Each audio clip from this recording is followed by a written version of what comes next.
தொடர் தமிழக விவசாயிகள் பாதுகாப்பு சங்கம். இந்த இனாம் நிலம்னா என்ன? இந்த இனாம் நிலத்தை பூரா அறநிலையத்துறை எங்க சொந்தம் கொண்டாடுறாங்களே, மக்களை போய் வீடுகளை பூட்டுறாங்களே, விவசாய போய் நிலத்தை விட்டு வெளியேற்றுறாங்களே அப்படிங்கிற செய்திகளை நீங்கள் இதுவாரம் பார்த்து கொண்டிருந்திருப்பீர்கள், செய்தி எடுத்திருப்பீங்க. ஆனா இனாம் நிலம்னா என்னன்னா, இன்னைக்கு அரசு ஊழியர்கள் இருக்கிறாங்க, அவங்களுக்கு அரசு சம்பளம் கொடுக்குது. ஆனால் அரசர்கள் காலத்துல அரசு ஊழியர்களுக்கு என்ன கொடுத்தாங்க? அன்றைய அரசர்கள் காலத்துல நில உரிமை முழுக்க அரசர்களிடம் இருந்தது. குத்தகை விவசாயிகளாகத்தான் விவசாயிகள் கூட இருந்தாங்க.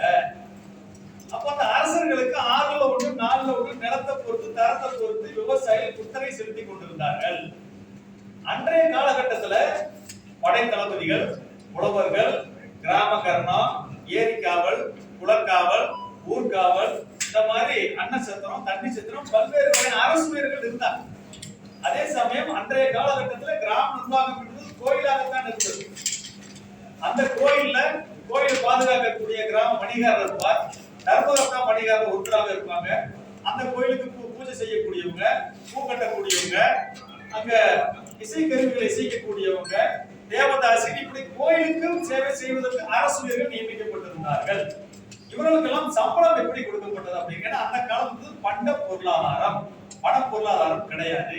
அந்த பண்ட பொருளாதாரம் இருந்த காலத்துல ஒரு கிராமத்துக்கு உதாரணத்துக்கு ஒரு 500 ஏக்கர் இருக்குது அப்படின்னா ஒரு 100 ஏக்கர் ஒதுக்கிடுவாங்க. ஒதுக்கிட்டு அந்த 100 ஏக்கர் இனாம் நிலம் என்று அழைக்கப்படும். அந்த 100 ஏக்கர்ல இருந்து அரசாங்கத்துக்கு செலுத்த வேண்டியது 6ல 1 4ல 1 குத்தகை பங்கு என்பது நேரடியாக கோவிலுக்கு செலுத்தப்படும். அந்த கோவில் அதை புறா வாங்கி சமய சார்புடையவங்களுக்கு, சமய சார்பற்றவங்களுக்கு, அதாவது குளக்காவல், ஏரிக்காவல், தண்ணி சத்திரம், அன்னச்சத்திரம், புலவர்கள், படை வீரர்கள், படைத்தளபதி, இவங்களும் அந்த கிராமத்தில் இருப்பாங்க. அவங்களுக்கு உண்டான பங்கு வீதம் நிர்ணயிக்கப்படுகிறது. அதையும் பிரித்து கொடுத்து விட்டு கோயிலுக்காக நியமிக்கப்பட்டவர்களுக்கு பிரித்து கொடுத்து மேலாண்மை செய்யக்கூடிய இடத்தில் தான் கோவில் நிர்வாகம் தர்மகர்த்தார்கள். ஆக இப்படி அன்றைய அரசு வீரர்களுக்காக ஒதுக்கப்பட்ட நிலங்கள் தான் இனாம் நிலம். அதாவது குத்தகை பங்கு இனாமாக கொடுக்கப்பட்டது, நில உரிமை அல்ல. நில உரிமை அரசர்களிடம் தான் இருந்தது. இது 1882 அப்புறம் அப்படியே சேஞ்ச் ஆகுது, மிகப்பெரிய மாற்றம். வெள்ளையர்கள் ஆட்சி காலத்துல அவங்க என்ன பண்றாங்க, அவங்க நாட்டில் இருந்த மாதிரி நில உரிமையை மக்களுக்கு கொடுத்து விட்டு வரி வசூலிக்கிற முறையை தொடங்குகிறார்கள். 1882க்கு முன்னாடி நாம எல்லாரும் குத்தகை விவசாயிகள், 1882க்கு அப்புறம் நில உரிமை பெற்ற விவசாயிகள் குத்தகைக்கு பதிலாக வரி செலுத்துகிறோம். ஆனா அந்த மன்னர்கள் காலத்துல சமயச்சார்பற்ற முறையில் கொடுக்கப்பட்ட நிலங்கள் தான் இனாம் நிலங்கள். இந்த நிலங்கள் எல்லாமே மிக தெளிவாக இனாம் மானியம் சொல்லி 1863 கொண்டு வந்து யாராருக்கெல்லாம் என்னென்ன பயன்பாட்டுக்கு, என்ன நோக்கத்துக்கு, என்னென்ன பணிக்கு வழங்கப்பட்டதோ அதுக்கெல்லாம் டைட்டில் டீடே கொடுத்திருக்கிறாங்க. இந்த இனாம் நிலம் என்பதற்கு பாத்தீங்கன்னா 1912 ரீசர்வே ரெஜிஸ்டர், மறு நில அளவை என்பது வெள்ளையர்கள் ஆட்சி காலத்துல இந்தியா முழுவதும் நில அளவை செய்யப்பட்டதுல அரசாங்கத்தோட ஆவணத்துல எல்லா இடத்துலயுமே ஜீனா கவர்மெண்ட் நிலம், ஐனா இனாம் நிலம், புரிஞ்சுங்க, ஜீனா கவர்மெண்ட் நிலம், ஐனா இனாம் நிலம், கோவிலுக்கு சொந்தமான நிலம் என்பது எங்கேயுமே கிடையாது. அந்த இனாம் நிலங்களை எல்லாம் நாடு சுதந்திர படைகள் விடுதலை பெறுகிறது.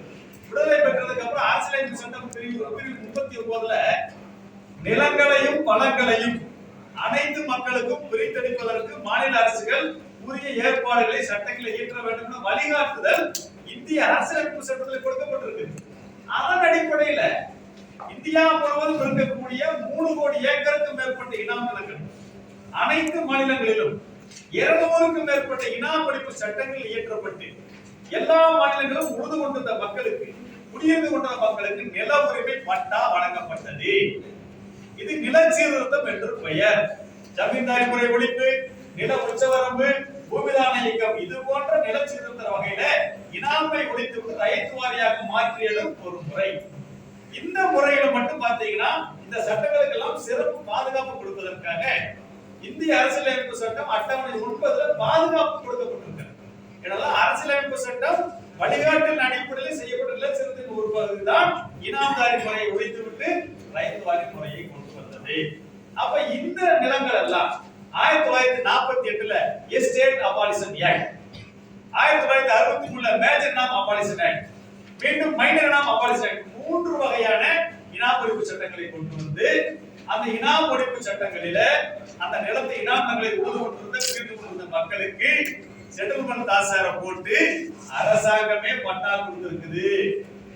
அன்றைக்கு பட்டா வாங்காம விழிப்புணர்வு இல்லாம விடுபட்டவர்களும் இருக்கிறார்கள்.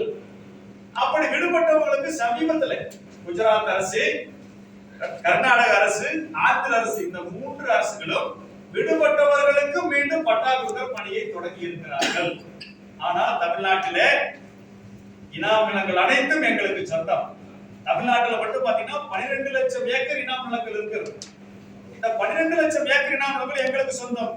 ஐயோ கோயில் எல்லாம் கொல்ல போகுது, கோயில் சொந்த கொள்ளையடிக்கிறாங்க அப்படின்னு சில நபர்கள் கூவிக்கொண்டு இருக்கிறார்கள். அரசை தவறாக வழிநடத்துகிறார்கள், சமூகத்தை தவறாக வழிநடத்துகிறார்கள். இப்படி எல்லாம் நடத்தி நடத்தி நடத்தி ஒரு பொய்யை திரும்ப திரும்ப சொன்னா உண்மையாயிருமே அப்படிங்கிற கோட்பாட்டுல எந்த நிலத்தை பார்த்தாலும் இது கோவில் நிலம், இது கோவில் நிலம், இது கோவில் நிலம்னு சொல்லி சொல்லி இனாம் நிலங்களை பூரா சட்டத்துக்கு எதிராக, அரசாங்கத்திற்கு எதிராக இனாம் நிலத்தை பூரா 12 லட்சம் ஏக்கர் வந்து கோவில்னாவே கற்பனையே மாத்திட்டாங்க. இன்னைக்கு அதை பூரா என்ன பண்றாங்க? அறநிலைத்துறை போய் கல்லு கட்டுறாங்க, போர்டு வைக்கிறாங்க. 6000 கோடி ரூபாய் மதிப்பு நிலத்தை மீட்டாச்சுன்னு அறநிலைத்துறை அமைச்சர் அவர்கள் சொல்கிறார்கள். இப்ப எல்லாமே இனாம் நிலங்கள். அப்ப கோவிலுக்கு நிலைமை இல்லையா? கோவில் நிலம் எங்க இருக்கு? இருந்துச்சாமே அப்படின்னு நீங்க கேட்கலாம். கோவில் நிலம் என்ற ஒரு வகைப்பாடு இருக்கிறது. அது எப்பன்னா 1802 கூட நில உரிமை நமக்கு இல்ல. 802 தான் நில உரிமை நமக்கு வழங்கப்படுது. வழங்கப்பட்டதுக்கு அப்புறம் பத்திரப்பதிவு துறை 1863 ஏற்படுத்தப்படுது. பத்திரப்பதிவு துறை ஏற்படுத்தப்பட்ட பின்பு நிறைய நன்கொடையாளர்கள், தனிநபர்கள் எல்லாரும் திருப்பதி கோயிலுக்கு, பழனி கோயிலுக்கு, குலதெய்வம் கோயிலுக்கு, உள்ளூர் விநாயகர் கோயிலுக்கு, மாரியம்மன் கோயிலுக்கு, நிறைய கோயிலுக்கு தன்னுடைய நிலத்தோட ஒரு பகுதியை 2 ஏக்கர் 3 ஏக்கர் இப்படி எழுதி வச்சிருக்காங்க. இந்த மாதிரி எழுதி வச்ச நிலம் மட்டும் தமிழ்நாட்டில் 1.5 லட்சம் ஏக்கர் நிலம் இருக்கு. இதுதான் கோவில் நிலம். நில உரிமை தனிப்பட்ட முறையிலே சமூகத்திற்கு, மக்களுக்கு வழங்கப்பட்டதற்கு பின்பு மக்கள் தனிப்பட்ட முறையில கோவிலுக்கு கொடுத்ததான் கோவில் நிலம். இந்த நிலத்தில் இருக்கக்கூடிய வாடகை இருக்கிறவங்கள, குத்தகைக்கு இருக்கிறவங்கள பராமரிக்கிறதுக்கு, மேலாண்மை செய்வதற்காக தான் இந்து சமய அறநிலைத்துறை சட்டம். ஆனா இவங்க என்ன பண்றாங்க? இனாம் நிலத்தை எங்களுக்கு தான் சொந்தம்னு சொல்லி இந்த ஒரு நிலைப்பாடை தவறுதலாக எடுத்து இன்னைக்கு நில அபகரிப்பு வேலையை தொடங்கி இருக்கிறார்கள். இது தமிழ்நாட்டில் 30 லட்சம் மக்களை கடுமையாக பாதிக்கக்கூடிய செயல்.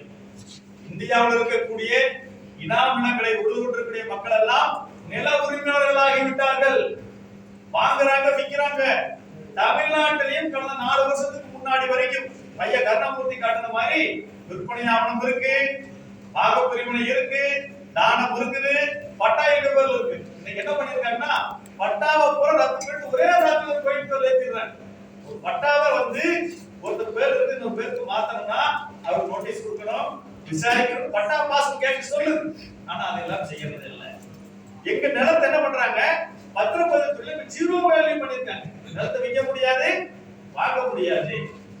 0 வேல்யூ பண்றதுக்கு முன்னாடி அரசு நிலத்துக்கு மட்டும் தான் பண்ண முடியும், இனாம் நிலத்துக்கு பண்ணவே முடியாது. பட்டா கொடுத்த இனாம் நிலத்தை இன்னைக்கு 0 பதிவு செய்திருக்கிறார்கள்.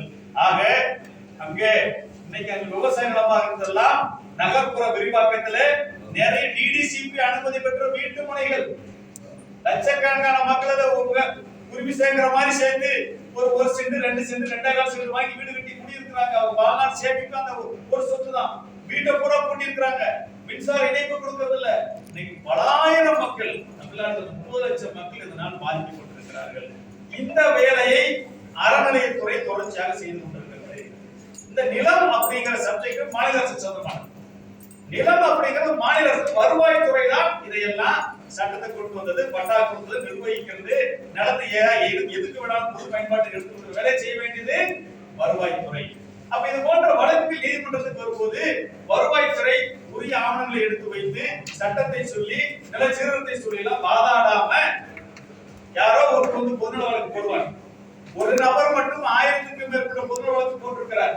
அந்த பொது வழக்கு எப்படி போடுவார்னா, ஏதாவது ஒரு கோயிலுக்கு போனேன், அந்த கோயில் பாராட்சி நடந்தது, பராமரிக்கிறதுக்கு காசு இல்ல, விளக்கு போடக்கூடாத காசு இல்ல, ஆனா இந்த கோயில் மன்னர்கள் காலத்துல 500 ஏக்கர் கொடுத்திருந்தாங்களாமா, இந்த கிராமத்துல இருக்காமா, இதெல்லாம் மீட்டெடுத்து ஒரு மனு போடுவார்.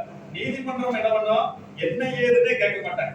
வருவாய்த்துறை கூப்பிட்டு கேட்கணும், அந்த நிலத்துல எந்தெந்த மக்கள் சுவாரித்து இருக்காங்களோ அவங்க கேட்டு எதுவுமே கேட்காம ஒரு உத்தரவு போட்டுருவாங்க. அப்ப நீதிமன்ற அனுமதி வழக்கு போடுவாங்க. அந்த மக்கள் வீட்டை பூட்டுவாங்க. உடனடியாக அந்த இனாமத்துக்கு உரிமை பெற்ற மக்கள் பத்திரம் வந்து பட்டா இருக்கும், ஜீரோ வேலை ஆயிரும், பட்டா கேன்சல் ஆயிரும். அவங்க வெளியேற்ற வேலைகளை செய்து கொண்டிருக்கிறார்கள். ஆக இனாமல பிரச்சனை என்பது இந்து சமய அறநிலையத்துறை எடுக்கும் நடவடிக்கை தமிழ்நாட்டில் மீண்டும் ஒரு மிகப்பெரிய ஒரு புரட்சி ஏற்படுத்தும், மிகப்பெரிய பாதிப்பு ஏற்படுத்தியிருக்கிறது, ஒரு சட்டம் ஒழுங்கு சீர்குலைவு ஏற்படுத்தி இருக்கிறது. இதை நாங்கள் பலமுறை நாங்கள் இந்து சமய அறநிலையத்துறை அமைச்சர் ஐயா சேகர்பாபு அவர்களிடமும் திமுக அமைச்சர் பக்கம் எடுத்து சொல்லி இருக்கிறோம், புரிந்திருக்கிறார்கள். இந்து சமய அறநிலையத்துறை அதிகாரிகள் பூரா நேரடியாக சந்திப்பு ஒத்துட்டாங்க. இனாமத்துக்கும் எங்களுக்கு எவ்வித சம்மதம் இல்லை, நாங்க குழு அமைக்கிறோம் அப்படின்னு சொன்னாங்க. ஆனாலும் குழு அமைக்காமல் தொடர்ச்சியாக அபகரிக்கிற போக்கு நடந்து கொண்டிருக்கிறது. எனவே தெற்குறை ஊடக சமூகங்கள் இது குறித்து தெளிவான செய்தியை வெளியிட்டு இன்னாநில மக்களுடைய உரிமைக்கு குரல் கொடுக்க வேண்டும் அன்போடு கேட்டுக்கொள்கிறேன்.